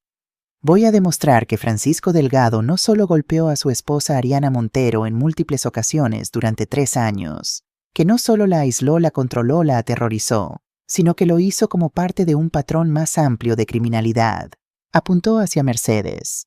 Y que Mercedes Delgado no solo permitió este abuso, lo alentó, lo aplaudió, literalmente. Y más allá de eso, dirigió una red de narcotráfico y lavado de dinero que arruinó vidas por toda Barcelona. Regresó a su mesa y levantó una carpeta gruesa. Tengo 50 grabaciones de audio, 9 víctimas dispuestas a testificar, registros financieros de cuentas ilegales, testimonios de cómplices arrepentidos y evidencia de un plan para asesinar a la víctima principal. El murmullo recorrió la sala. Al final de este juicio les pediré que encuentren a ambos acusados culpables de todos los cargos, y les pediré la máxima sentencia permitida por ley. Se sentó. El abogado de Francisco intentó una defensa débil. Mi cliente reconoce que cometió errores en su matrimonio, que perdió el control en momentos de estrés, pero no es un criminal organizado. Es un hombre con problemas de ira que necesita tratamiento, no prisión. Patético. Día 1. Los testigos. El primer testigo fue el agente Morales, uno de los policías que respondió a mi llamada aquella primera noche. Describió la escena Ariana con la mejilla roja e hinchada. Francisco beligerante. Mercedes aplaudiendo. En mis 23 años como policía, dijo, nunca había visto a alguien aplaudir después de un acto de violencia doméstica. Fue perturbador. Luego testificó la señora Carmen, mi vecina. Vivía al lado del apartamento de Francisco y Ariana durante 2 años. Explicó. Escuché gritos. Escuché objetos rompiéndose. Escuché a Ariana llorando y suplicando para por favor para. Pero nunca llamé a la policía. Y me odio por eso. Se le quebró la voz. Pensé que no era mi lugar, que era asunto de familia. Pero ahora sé que el silencio también es violencia. El doctor Emilio Castillo testificó después. Trajo registros médicos detallados, 14 visitas en 3 años. Fracturas, contusiones, quemaduras, laceraciones. Como médico, dijo gravemente, estoy entrenado para reconocer signos de abuso. Y los vi en Ariana Montero desde la primera visita después de su matrimonio. Pero ella negaba. Decía que era torpe, que se caía, que tenía accidentes. Miró directamente a Francisco. Pero los moretones no mienten. Moretones con forma de dedos en brazos y cuello. Costillas rotas de caídas que deberían haber resultado en otras lesiones, pero no las tenían. Quemaduras de cigarrillo en lugares ocultos. El jurado miraba las fotografías médicas con caras de horror. Fallé en reportar mi sospecha de abuso, admitió el doctor Castillo. Eso fue mi error profesional y moral. pero estoy aquí ahora para asegurarme de que mi silencio no continúe. Martes 23 de mayo. El segundo día comenzó con Miguel Soto. Él había recibido inmunidad total a cambio de su testimonio. Ahora vivía bajo protección de testigos en una ubicación secreta. Trabajé para Mercedes Delgado durante 3 años, dijo con voz clara y firme. Lavé dinero, moví fondos de actividades de narcotráfico a través de empresas fantasma. Presentó documentos cientos de páginas de transacciones bancarias. Mercedes dirigía todo. Francisco era su ejecutor, cobraba deudas, amenazaba, golpeaba a quien ella ordenara. Pero Mercedes era el cerebro. ¿Puede dar ejemplos específicos?, preguntó la fiscal Navarro. En marzo de 2022, un hombre llamado Tomás Martínez intentó dejar la organización. Mercedes ordenó a Francisco que le diera una lección. 2 días después, Tomás estaba en coma con trauma cerebral severo. Rosa Martínez, la hermana de Tomás, sollozó en el público. En agosto de 2023, una contadora llamada Sofía Jiménez se negó a falsificar documentos. Mercedes amenazó con exponer su estatus migratorio ilegal. Sofía tuvo que huir de España. Sofía estaba allí también habiendo regresado específicamente para testificar. Y en diciembre de 2023, cuando Ariana Montero intentó dejar a Francisco Mercedes personalmente, sugirió encerrarla hasta que aprenda. El jurado tomaba notas furiosamente. El abogado de Mercedes intentó desacreditarlo. Señor Soto, ¿no es verdad que usted también cometió crímenes, que está aquí solo para salvar su propio pellejo? Sí, respondió Miguel honestamente. Hice cosas terribles, y las haré todas públicas para ayudar a detener a esta organización. Esa es mi única redención. Luego llegó el momento que más temía Ariana tenía que testificar. Elena la había preparado durante semanas. Pero ninguna preparación puede realmente prepararte para enfrentar a tu abusador en público. Ariana subió al estrado. Sus manos temblaban, pero su voz salió más fuerte de lo que esperaba. Mi nombre es Ariana Montero Delgado. Tengo 34 años. Y durante 3 años fui víctima de violencia sistemática de mi esposo. La fiscal Navarro comenzó suavemente. Ariana, ¿puedes contarle al tribunal cuándo comenzó el abuso? 6 meses después de casarnos. Yo quemé la cena. Él dijo que era incompetente. Me empujó contra la pared. Mi cabeza golpeó el borde de un gabinete. Sangré. ¿Qué pasó después? Lloró. Me pidió perdón. Compró flores. Dijo que el estrés del trabajo lo había afectado, que nunca volvería a pasar. ¿Le creíste? Sí, porque lo amaba, porque quería creer que era solo un error. ¿Volvió a pasar? 2 meses después, luego 1 mes después, luego cada semana, luego... Dejé de contar. Ariana describió los golpes, las humillaciones, el control de su dinero, su ropa, sus amistades. Me obligó a renunciar a mi trabajo. Dijo que una esposa suya no necesitaba trabajar, pero realmente era para que dependiera completamente de él. ¿Y su madre? Mercedes sabía. Ella no solo sabía, ella participaba. Me decía que yo provocaba a Francisco, que las buenas esposas obedecen sin cuestionar. Una vez cuando Francisco me golpeó frente a ella, ella dijo, «Dale más fuerte». Así aprenden. Hubo jadeos en la sala. Ariana, dijo la fiscal suavemente, ¿puedes contarle al tribunal sobre el embarazo? Silencio. Ariana respiró profundo.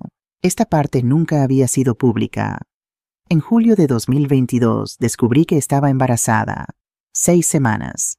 No se lo dije a Francisco, todavía quería esperar a estar segura. Lágrimas comenzaron a rodar por sus mejillas. Una noche discutimos sobre algo estúpido, creo que sobre la cena otra vez. Él me empujó. Caí mal. Comencé a sangrar. Me llevaron al hospital. Los médicos dijeron que había tenido un aborto espontáneo. Yo también estaba llorando ahora. Nunca había sabido esto. Pero yo sé que no fue espontáneo. Fue porque él me empujó. Él mató a mi bebé. Francisco había puesto su cabeza entre sus manos. ¿Por qué no te fuiste?, preguntó la fiscal. Intenté. En diciembre de 2023, empaqué una maleta. Tenía dinero ahorrado. Pero él me encontró. Me encerró en el dormitorio durante 3 días. Sin comida, sin teléfono, solo agua. Y después entendí que si intentaba irme otra vez me mataría. Y amenazó con hacerle daño a mi madre si yo hablaba. Así que me quedé. Me quedé y morí un poco cada día hasta que ya no reconocía a la persona en el espejo. ¿Qué te dio la fuerza para finalmente pedir ayuda? Ariana me miró. Mi madre, ella no se quedó callada. Cuando él me golpeó frente a ella no aceptó excusas. Ella luchó por mí cuando yo ya no podía luchar por mí misma. El abogado de Francisco intentó un contrainterrogatorio débil. Señora Delgado, ¿no es verdad que usted tenía problemas de ira también, que provocaba a mi cliente? No, respondió Ariana firmemente.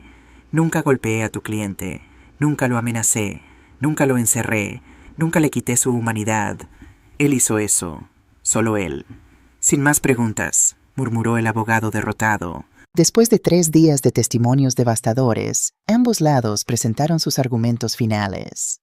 La fiscal Navarro habló por 40 minutos, resumió cada pieza de evidencia, cada testimonio, cada documento. Los acusados destruyeron vidas, concluyó. No por error, no por accidente, por elección. Eligieron el poder sobre la humanidad, eligieron el control sobre el amor, eligieron el dinero sobre la moralidad. Se volvió hacia el jurado. Y ahora ustedes deben elegir. ¿Elegirán creer las excusas y manipulaciones de abusadores convictos? ¿O elegirán creer a 9 víctimas valientes que finalmente encontraron su voz? Yo sé que elegiré. Espero que ustedes elijan lo mismo. El abogado de Francisco intentó apelar a la simpatía. Mi cliente cometió errores, terribles errores, pero es humano. Necesita ayuda, no castigo. Nadie lo creyó. El jurado se retiró a deliberar. Esperamos durante 4 horas, las 4 horas más largas de mi vida. Ariana y yo nos sentamos en un banco afuera de la sala tomadas de la mano. Pase lo que pase, le dije, ya ganamos, porque tú estás viva, estás libre, estás sanando. Lo sé, mamá, pero quiero que paguen. Quiero que todos sepan qué monstruos son. A las 5:47 p.m. nos llamaron de vuelta. El jurado había llegado a un veredicto. La sala estaba completamente silenciosa cuando el portavoz del jurado se levantó, una mujer de unos 50 años, con rostro serio. ¿Han llegado a un veredicto?, preguntó el juez Ramírez. Sí, señoría. ¿Cómo encuentra al acusado Francisco Delgado Ruiz en el cargo de violencia de género con lesiones? Culpable. En el cargo de quebrantamiento de orden de alejamiento. Culpable. En el cargo de amenazas graves. Culpable.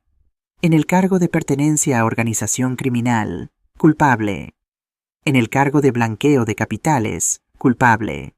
En el cargo de tráfico de estupefacientes, culpable. En el cargo de conspiración para cometer asesinato, culpable, culpable, culpable, culpable en cada cargo. Francisco había puesto su cabeza sobre la mesa derrotado. ¿Y cómo encuentra a la acusada Mercedes Delgado de Ruiz en todos los cargos presentados contra ella? Culpable de todos los cargos, señoría. Mercedes gritó. Esto es injusto, no hice nada. Fue mi hijo. Mi hijo es el que... Silencio, ordenó el juez Ramírez. O será removida de la sala. Se calló, pero sus ojos ardían con rabia impotente. El juez revisó sus documentos. Francisco Delgado Ruiz, Mercedes Delgado de Ruiz, pónganse de pie. Se levantaron lentamente. Teniendo en cuenta la gravedad de sus crímenes, el daño causado a múltiples víctimas y su falta de remordimiento genuino, este tribunal los sentencia de la siguiente manera. Hizo una pausa. Francisco Delgado Ruiz, 26 años de prisión, sin posibilidad de libertad condicional por los primeros 18 años. Ariana apretó mi mano tan fuerte que dolió. Mercedes Delgado de Ruiz, 22 años de prisión, sin posibilidad de libertad condicional por los primeros 15 años. Adicionalmente, todos sus bienes serán confiscados para compensación de víctimas. Se les prohíbe permanentemente cualquier contacto con las víctimas nombradas en este caso. Golpeó su mazo. Tribunal cerrado. Y así, con un golpe de mazo, terminó el reino de terror de los Delgado. 22 y 26 años. Francisco tendría 63 años cuando saliera. Mercedes tendría 87 si vivía tanto tiempo. Ariana sollozó, pero no eran lágrimas de tristeza, eran lágrimas de alivio, de justicia, de libertad. La abracé mientras los guardias se llevaban a Francisco y Mercedes esposados. Él intentó mirar hacia atrás hacia Ariana, pero ella no lo miró. Ya no tenía poder sobre ella. Nunca más lo tendría. La vida después del juicio fue extrañamente tranquila. Por primera vez en meses no había llamadas de abogados, no había audiencias, no había estrés legal constante. Solo vida normal. Ariana y yo establecimos una rutina. Desayunábamos juntas cada mañana, café, tostadas, conversación suave. Ella iba a trabajar. Yo hacía mandados, veía a mis amigas, disfrutaba mi jubilación. Por las tardes cocinábamos juntas. Recetas de mi madre, de mi abuela. Pasábamos ese tiempo hablando de todo, y nada no sobre Francisco, no sobre el juicio, solo sobre la vida. Las pesadillas de Ariana disminuyeron lentamente. Todavía las tenía, probablemente las tendría por años, pero cada vez eran menos frecuentes. «Mamá», me dijo una noche mientras lavábamos los platos, «¿crees que alguna vez seré completamente normal otra vez?» «No sé qué es normal», respondí honestamente. «Pero creo que serás feliz. Creo que aprenderás a vivir con las cicatrices sin dejar que te definan». Ella asintió pensativa. Una sorpresa vino en junio. La confiscación de bienes de Francisco y Mercedes generó 1.8 millones de euros, propiedades, cuentas bancarias, inversiones. Dividido entre las 9 víctimas reconocidas oficialmente, cada una recibió 200.000 euros. Cuando el cheque llegó, Ariana lo miró durante largo tiempo. «No sé si quiero este dinero», dijo. «Está manchado». «El dinero no está manchado», respondí. «El uso que ellos le dieron estaba manchado, pero ahora puedes usarlo para construir algo bueno». «¿Cómo qué?» «Como tu futuro, como tu libertad, como tu paz». Ella usó 50.000 euros para pagar su terapia a largo plazo y educación continua.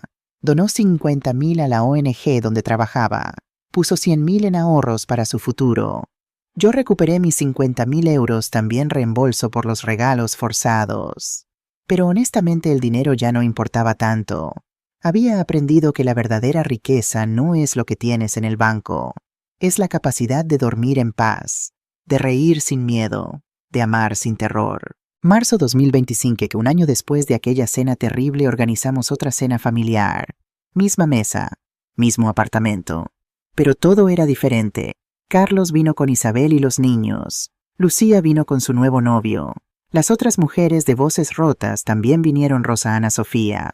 11 personas alrededor de mi mesa riendo, compartiendo, viviendo. «Abuela», preguntó Mateo, ahora de 7 años, «¿por qué hacemos esta cena? Porque hace un año algo muy malo pasó en esta mesa», expliqué suavemente. «Pero de esa cosa mala vino algo bueno. Aprendimos a ser valientes. Aprendimos a hablar. Aprendimos que juntos somos más fuertes». «¿Como los Vengadores?», preguntó con ojos grandes. Reí. «Exactamente como los Vengadores». Ariana compartió una actualización emocionante. Había sido promovida a directora de su departamento en la ONG. Ahora supervisaba casos de violencia de género en toda Cataluña. «Cada mujer que ayudo», dijo, «es una forma de honrar mi propia lucha». Rosa compartió que Tomás había mejorado ligeramente, todavía tenía daño cerebral, pero ahora podía hablar en oraciones simples. Ana había conocido a alguien nuevo, un hombre gentil que la trataba con respeto. «Estoy aprendiendo que el amor no duele», dijo con lágrimas felices. Sofía había regresado permanentemente a España y había empezado su propio negocio de contabilidad. Todas sanando, todas creciendo, todas viviendo. En abril Ariana hizo algo valiente. Decidió visitar a Francisco en prisión. «No porque lo haya perdonado», me explicó, «sino porque necesito cerrarlo completamente. Necesito mirarlo sin miedo y decirle todo lo que nunca pude decir». Fui con ella. Elena también. Nos sentamos en la sala de visitas fría y estéril esperando. Cuando Francisco entró con uniforme de prisión naranja, sin afeitar, delgado, apenas parecía el hombre que había sido. Se sentó al otro lado del vidrio.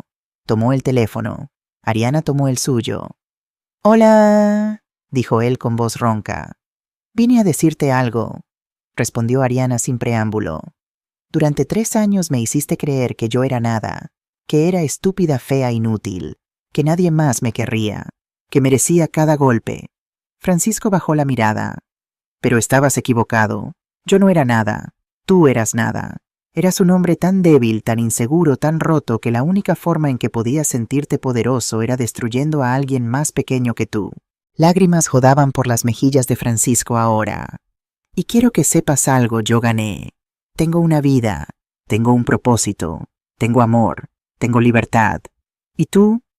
Tienes 26 años de paredes y rejas y recuerdos de lo que pudiste haber sido si no hubieras elegido ser un monstruo.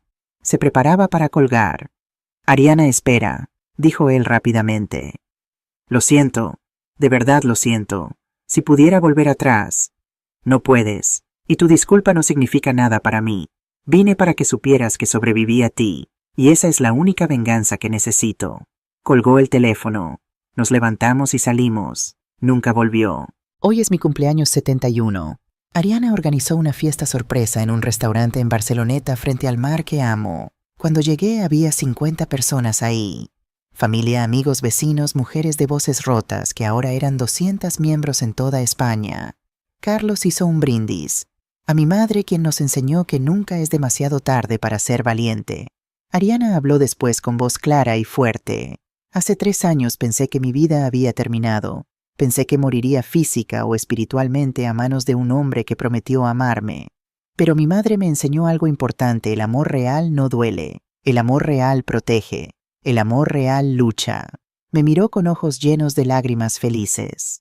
Mamá, tú no solo me salvaste la vida, me enseñaste cómo vivirla, cómo ser fuerte sin ser dura, cómo ser gentil sin ser débil, cómo amar sin perder mi poder. Todos aplaudieron. Lloré lágrimas buenas, lágrimas ganadas. Después de la cena, Ariana y yo caminamos por la playa. Tengo noticias, dijo tímidamente. Sí, conocí a alguien, un hombre. Se llama Javier, no Javier Ortiz. Otro Javier, rió. Es maestro, como tú y papá. ¿Es bueno contigo? Es gentil, paciente. Cuando le conté mi historia no me vio como rota, me vio como fuerte. Entonces me gusta. Estoy asustada, mamá, asustada de volver a confiar, asustada de volver a amar. El miedo es normal, dije. Pero no dejes que el miedo te robe el futuro que mereces. Nos sentamos en la arena mirando el Mediterráneo brillando bajo la luna. ¿Sabes qué es lo más extraño?, dijo Ariana. A veces paso días enteros sin pensar en Francisco, como si esa parte de mi vida fuera solo una pesadilla que tuve hace mucho tiempo. Esa es la sanación real, respondí. Cuando el trauma ya no es tu historia completa, solo un capítulo que sobreviviste. Esa noche en casa me senté en mi balcón con una copa de vino. Pensé en todo lo que había pasado, en los sacrificios, en los errores, en el dolor, en la victoria. Pensé en la Gabriela de 3 años atrás, una mujer que eligió creer mentiras cómodas en lugar de verdades dolorosas. Y pensé en la Gabriela de hoy, una mujer que aprendió que el verdadero amor a veces significa decir no, significa establecer límites, significa luchar. Rodrigo solía decirme: Gabriela, eres la mujer más fuerte que conozco. Yo siempre lo negaba. No soy fuerte, solo hago lo que hay que hacer. Pero ahora entiendo lo que él quiso decir. La fuerza no es nunca sentir miedo, es sentir miedo y actuar de todos modos. La fuerza no es nunca caer, es levantarse cada vez que caes.